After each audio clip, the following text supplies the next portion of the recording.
وَلِلَّهِ الْأَسْمَاءُ الْحُسْنَى فَادْعُوهُ بِهَا۔ السلام علیکم ورحمۃ اللہ وبرکاتہ۔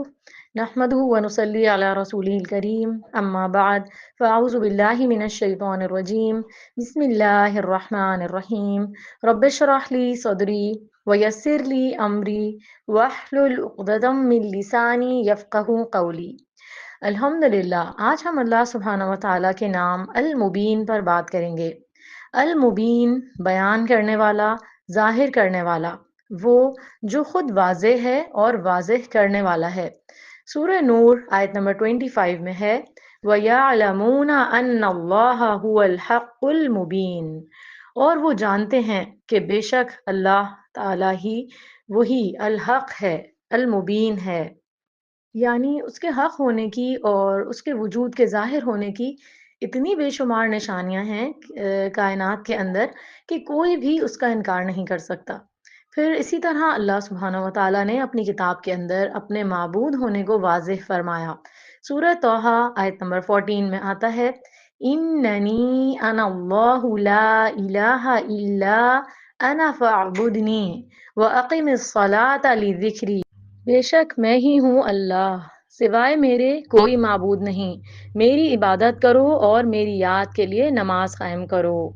اسی طرح یہ ہے کہ اللہ سبحانہ و تعالیٰ نے جب تمام انسانوں کو پیدا کیا تو اس وقت بھی سب کو اپنا تعارف کروایا اور ان کو بتا دیا کہ میں رب ہوں۔ سورۃ الاعراف میں اس کا ذکر آتا ہے۔ تو گویا ہم سب اس بات کی گواہی دے چکے ہیں، واقعی وہی ہمارا پیدا کرنے والا ہے، وہی ہمارا رزاق اور مالک ہے، اور اسی کی طرف ہم سب کو واپس جانا ہے۔ پھر اسی طرح جو چیزیں اس نے پیدا کی ان کے فوائد کو بھی واضح کیا۔ سورہ مومن آیت نمبر 79 سے 81 کا ترجمہ ہے اللہ ہی تو ہے جس نے تمہارے لیے مویشی پیدا کیے، ان میں سے بعض پر تم سوار ہوتے ہو، بعض کا گوشت کھاتے ہو، یہ تمہارے لیے ان میں اور بھی کوئی فائدے ہیں، اور جہاں جانے کی ضرورت تمہارے دل میں آئے ان پر سوار ہو کر وہاں پہنچ جاتے ہو، اس علم پر اور کشتیوں پر تم سوال کیے جاتے ہو۔ اللہ تمہیں اپنی نشانیاں دکھا رہا ہے، پھر تم اس کی کن کن نشانیوں کا انکار کرو گے۔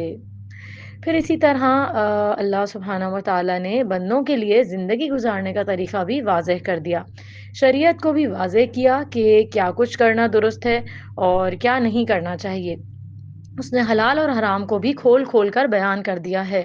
سورہ بنی اسرائیل آیت نمبر 32 سے 38 کا ترجمہ ہے اور زنا کے قریب بھی نہ جاؤ کیونکہ وہ بے حیائی اور برا راستہ ہے، اور کسی ایسے شخص کو قتل نہ کرو جسے قتل کرنا اللہ نے حرام قرار دیا ہے، الا یہ کہ حق کی بنیاد پر قتل کیا جائے، اور کوئی شخص ناحق قتل کیا جائے تو ہم نے اس کے ولی کو پورا اختیار دے دیا ہے، لہٰذا اسے قتل میں زیادتی نہیں کرنی چاہیے، یقیناً اسے مدد دی جائے گی، اور یتیم کے مال کے قریب نہ جاؤ مگر اس صورت میں کہ وہ بہتر ہو تاکہ وہ اپنی جوانی کو پہنچ جائے، اور عہد کی پابندی کرو کیونکہ عہد کے بارے میں تم سے باز پرس ہوگی، اور تم ناپ کرو تو پورا ناپو اور تولو تو سیدھی ترازو سے تول لو، یہ اچھا طریقہ ہے اور انجام کے لحاظ سے بھی بہتر ہے، اور ایسی بات کے پیچھے نہ پڑو جس کا تمہیں علم نہیں، کیونکہ اس بات کے متعلق کان، آنکھ اور دل سب کی باز پرس ہوگی، اور زمین میں اکڑ کر مت چلو کیونکہ نہ تو تم زمین کو پھاڑ سکتے ہو اور نہ بلندی میں پہاڑوں تک پہنچ سکتے ہو، یہ سب کام ایسے ہیں جن کی برائی آپ کے پروردگار کے ہاں ناپسندیدہ ہے۔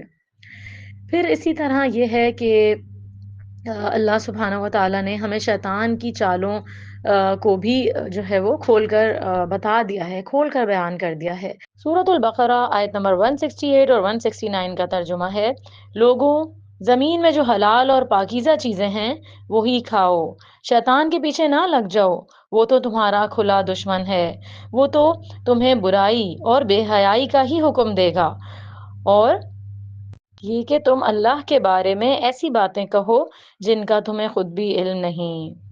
پھر اسی طرح اللہ سبحانہ و تعالیٰ نے صرف کتابوں کے ذریعے ہی نہیں، انبیاء کو بھیج کر بھی حق کو واضح کیا۔ نبی کریم صلی اللہ علیہ وسلم نے عام عملی زندگی کے احکامات کو بھی بہت اچھی طرح واضح کیا۔ مثلاً طہارت کے احکامات تفصیلی طور پر بیان کیے، لوگوں کو خود وضو کر کے بتایا، مسح کر کے، تیمم کر کے دکھایا۔ یعنی وہ تمام چیزیں جو بندوں کے لیے کرنا فرض تھیں اور عملی طور پر عبادت کے جو طریقے تھے یا مناسک تھے، وہ اچھی طرح آپ صلی اللہ علیہ وسلم نے لوگوں کو کھول کھول کر بیان بھی کیے اور کر کے بھی دکھائے، اور آئندہ آنے والے فتنوں کے بارے میں بتایا تاکہ لوگ اس سے پہلے ہی محتاط ہو جائیں اور ان سے نمٹنے کے لیے تیاری کر سکیں۔ اور اسی طرح آپ صلی اللہ علیہ وسلم نے قیامت کی نشانیوں کے بارے میں بتایا۔ پھر اسی طرح آپ صلی اللہ علیہ وسلم نے جنت اور دوزخ میں لے جانے والے کاموں کی بھی بہت زیادہ وضاحت فرمائی۔ پھر اسی طرح آپ صلی اللہ علیہ وسلم نے قرآن و سنت کو مضبوطی سے پکڑنے کی بھی وصیت کر کے فرمایا، میں دو چیزیں تم میں چھوڑے جا رہا ہوں، اگر تم انہیں مضبوط پکڑے رکھو گے تو کبھی گمراہ نہ ہوگے، ایک اللہ کی کتاب اور دوسرے اس کی نبی کی سنت ہے۔ اب جب کہ ہم نے اللہ سبحانہ و تعالیٰ کی اس صفت کو سمجھ لیا ہے، تو پھر ہم پر لازم ہوتا ہے کہ اللہ سبحانہ و تعالیٰ نے جو ہدایات ہمارے لیے واضح کی ہیں، ان سے ہم ہدایت حاصل کریں، ان سے فائدہ اٹھائیں، ان کو پڑھیں، غور کریں، ان پر عمل کرنے کی کوشش کریں۔ اور یہ کب ہوگا؟ جب ہم انہیں سمجھنے کی کوشش کریں گے، تبھی اللہ سبحانہ و تعالیٰ ہماری مدد کرے گا، اور پھر ان کے مطابق اپنی زندگی کو تبدیل کریں۔ ہمیں آخرت کے بارے میں بتا دیا گیا ہے تو اس کی تیاری کی جائے۔ پھر اسی طرح یہ ہے کہ یہ صفت ہم سے تقاضا کرتی ہے کہ ہمارے اندر بھی حق کو بیان کرنے کی صفت پیدا ہو، یعنی حق بات کریں، حق کو نہ چھپائیں، کیونکہ بعض اوقات انسان لوگوں کے ڈر سے، خوف سے حق بات کو نہیں بیان کرتا۔ اسی طرح انسان کو جس بات کا علم ہو جائے اسے دوسروں کے ساتھ شیئر کرنا چاہیے، کیونکہ اسی سے روشنی پھیلتی ہے۔ جہالت اندھیرا ہے اور علم روشنی ہے، تو علم کو بیان کرنا چاہیے۔ انسان زندگی کے کسی بھی معاملے میں جب کنفیوژن کا شکار ہو تو اللہ سبحانہ و تعالیٰ سے یا مبین کہہ کر حق کے واضح ہونے کی دعا کرے۔ اللہ ہی تمام حقائق کو جانتا ہے، جو حق کا طلبگار ہوتا ہے اس کے لیے حق کو کھول کر واضح کر دیتا ہے۔ اللہ ہمیں حقیقت پر مبنی سچا علم عطا کرے اور ہمارا حق پر شرح صدر کر دے، تاکہ ہمارے لیے عمل کرنا آسان ہو جائے اور ہمارے دلوں کو روشن کر دے، ہم سے راضی ہو جائے اور ہمیں اپنے دیدار تک آسانیوں کے ساتھ پہنچا دے۔ آمین یا رب العالمین۔ وآخر دعوانا ان الحمد للہ رب العالمین۔ سبحانک اللہم و بحمدک، اشہد ان لا الہ الا انت، استغفرک و اتوب الیک۔ السلام علیکم ورحمۃ اللہ وبرکاتہ۔